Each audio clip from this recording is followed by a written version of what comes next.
एक समय की बात है।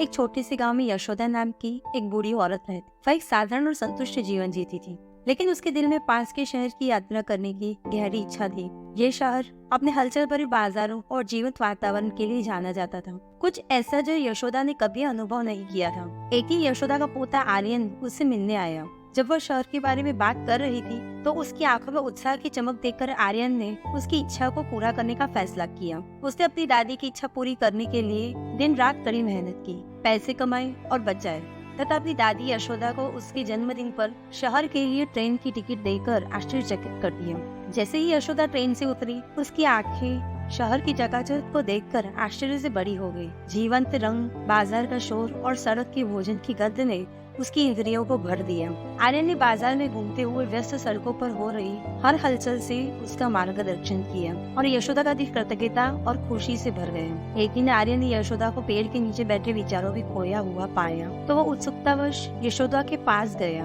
उनसे पूछने लगा कि वो ऐसे क्यों बैठी है। जवाब में यशोदा ने उसे हार सौंपते हुए कहा, मेरे प्यारे आर्यन, इस हार में मेरे जीवन की सबसे अनमोल यादें हैं। ये हार तुमने मुझे दिलाया था उस वक्त जब मैं इसे खरीदने की इच्छा रखती थी। इस वजह से भी यह मेरे लिए बेहद खास उपहार है, क्योंकि मैं जानती हूँ कि तुमने कितनी मेहनत करी थी मुझे शहर घुमाने के लिए और इस हार को दिलाने के लिए, मुझे शहर घुमाने के लिए और इस हार को दिलाने के लिए। इस वजह से इस हार से मैं भावनात्मक रूप से जुड़ चुकी हूँ, लेकिन अब मैं इस उम्र के पड़ाव पर आ चुकी हूँ जहाँ से आगे नहीं बढ़ा जा सकता। इसलिए मैं चाहती हूँ कि इस हार को तुम रख लो। यह हार तुम्हें हमेशा मेरी याद दिलाएगा और ये भी कि दुनिया का अगर सबसे अनमोल कोई तोहफा है तो वह प्यार ही है। और ये हमेशा तुम्हें याद रखना है कि प्यार सबसे खूबसूरत उपहार है जो हम किसी को दे सकते हैं। अगर हो सके तो हमेशा ऐसे ही रहना और सबको प्यार और सम्मान देना। अब यशोदा ने अपनी आंखें मूंद ली थी और आर्यन भी यशोदा की बातों को अच्छे से समझ चुका था। बदले में बस हाँ में सिर हिलाकर रह गया और उसकी दादी